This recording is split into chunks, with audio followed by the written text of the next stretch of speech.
என்னையும் எடுங்கப்பா அதிரடி பேட்டிங் மூலம் இந்தியாவுக்கு செய்கை காட்டிய முகமது சமி. இந்திய அணியின் வேகப்பந்து வீச்சாளர் முகமது சமி தற்போது சையத் முஸ்டாக் அலி கோப்பை தொடரில் பெங்கால் அணிக்காக விளையாடி வருகிறார். இந்த தொடரில் சண்டிகர் அணிக்கு எதிரான போட்டியில் இதுவரை பந்துவீச்சில் எதிரணியை மிரள வைத்து வந்த முகமது சமி பேட்டிங்கிலும் அதிர வைத்துள்ளார். சண்டிகர் அணிக்கு எதிரான போட்டி டிசம்பர் 9ஆம் தேதி பெங்களூரு எம் சின்னசாமி ஸ்டேடியம் மைதானத்தில் நடைபெற்றது. இந்த போட்டியில் பெங்கால் அணியின் இன்னிங்ஸின் போது முகமது சமி 17 பந்துகளில் 32 ரன்கள் எடுத்தார். 3 பவுண்டரிகளும் 2 சிக்சர்களும் பிளாஸ் அதிரடி காட்டினார்.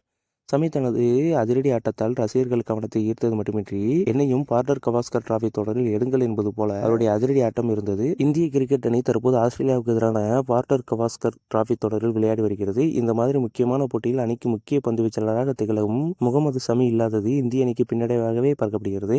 காயம் காரணமாக அவர் ஓய்வில் இருந்த காரணத்தால் அவரால் பார்டர் கவாஸ்கர் டிராபி தொடரில் விளையாட முடியாத சூழ்நிலை ஏற்பட்டது. இருப்பினும் பிறகு காயம் சரியான காரணத்தால் எந்த போட்டிகளிலும் அவர் மீண்டும் அணிக்கு திரும்பலாம் எனவும் கூறப்பட்டது. ஆனால் தற்போது காயம் குணமடைந்து சையத் அலி டிராபி தொடரில் அவர் விளையாடி வரும் சூழலில் இன்னும் ஏன் இந்திய அணிக்கு திரும்பவில்லை என்ற கேள்விகளும் எழுந்துள்ளது. இதற்கு இந்திய அணியின் கேப்டன் ரோஹித் சர்மா, சமி இன்னும் முழு உடற்தகுதியுடன் இல்லை, அவர் 100% தகுதியான பிறகு அவர் அணிக்கு திரும்பலாம் என்று பதிலளித்திருந்தார். எனவே அவர் அணிக்கு திரும்புவாரா இல்லையா என்பதை பொறுத்திருந்துதான் பார்க்க வேண்டும்.